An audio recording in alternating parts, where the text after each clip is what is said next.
ఓం నారాయణ ఆది నారాయణ. ఓం నారాయణ ఆది నారాయణ ఛానల్ను ఆదరిస్తున్న గురు బంధువులకు స్వాగతం, సుస్వాగతం.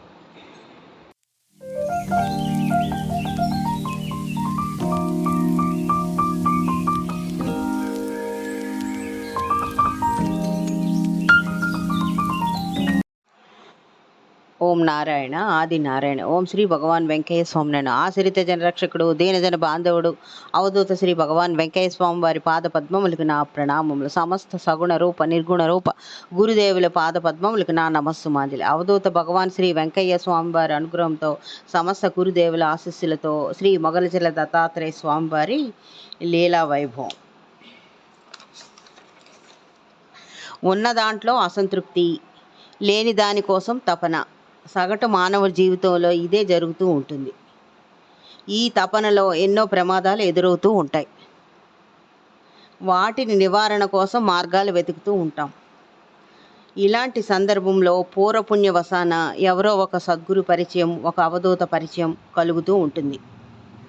అది ఆ పరిచయం శ్రేయోభిలాషులు చెప్పొచ్చు, సోషల్ మీడియాలో చెప్పొచ్చు. అప్పుడు వారిని భక్తి శ్రద్ధలతో పూజిస్తాం, సమస్యలు నివారించుకుంటాం. అలాంటి లీల ఒకటి శ్రీ మొగలచెల్ల దత్తాత్రేయ స్వామి వారి లీలా వైభవంలో జరిగింది. ఇప్పుడు స్మరించుకున్నాం.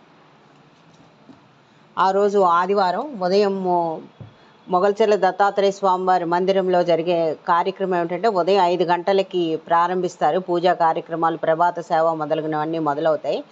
అవి 6:45 వరకు జరుగుతుంది. ఆ తర్వాత భక్తులకి దర్శనానికి అనుగ్రహిస్తూ ఉంటారు. ఇది ఎప్పుడు జరుగుతూ ఉండే, అక్కడ నిత్యం జరుగుతూ ఉండే కార్యక్రమం. ఆ రోజు కూడా ఆదివారం అదే విధంగా జరుగుతూ ఉంది. 7:30కి కందుకూరు నుంచి ఒక బస్సు వచ్చింది. ఆ బస్సులో, అదే మొదటి బస్సు, ఆ బస్సులో ఒక యువతి స్వామివారి మందిరానికి వచ్చింది. ఆమె లోపలికి వచ్చి ప్రసాద్ గారిని అడిగింది అనమాట. ప్రసాద్ గారు అంటే ఎవరు అని అడిగింది.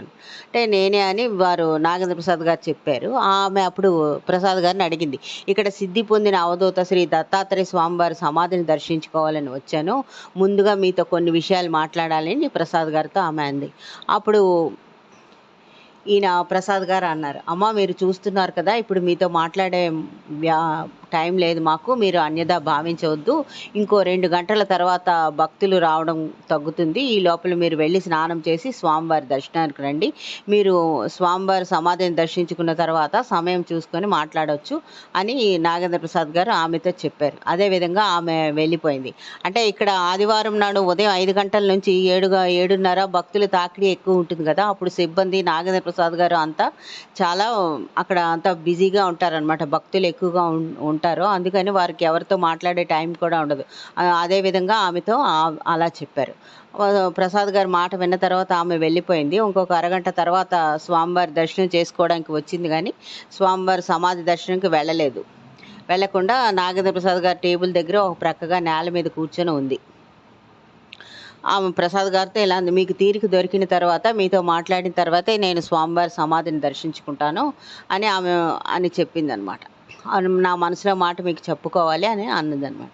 మరొక గంట తర్వాత ఈయన ప్రసాద్ గారు ఆమెను పిలిచిన తర్వాత పక్కన కుర్చీలో కూర్చోమని చెప్పి అడిగారు, అమ్మ ఇప్పుడు చెప్పండి అని చెప్పారు.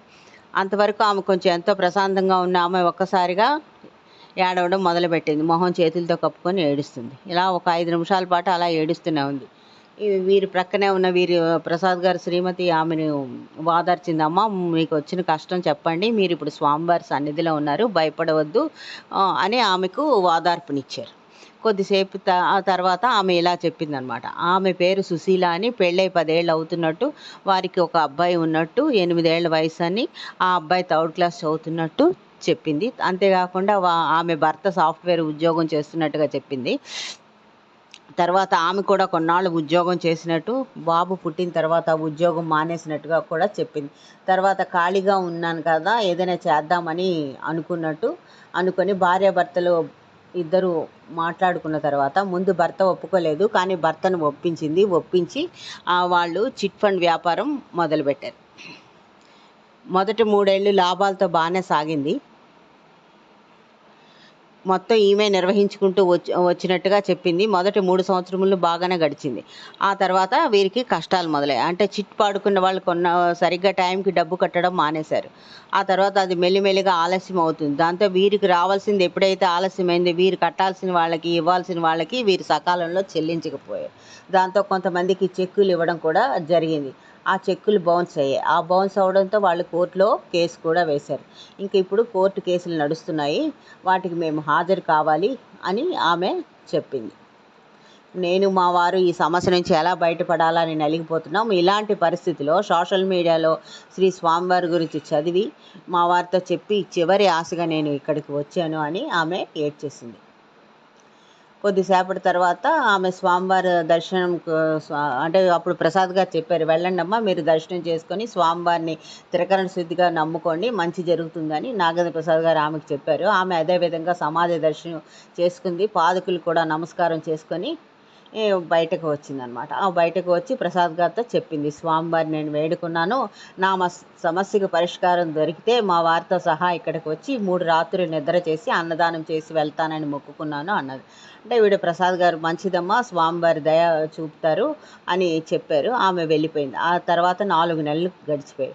4 నెలలు గడిచిన తర్వాత ఒక శనివారం నాటి సాయంత్రం 5 గంటలప్పుడు ఈవిడ సుశీల ఆమె భర్త కుమారుడితో కలిసి స్వామివారి మందిరానికి వచ్చింది.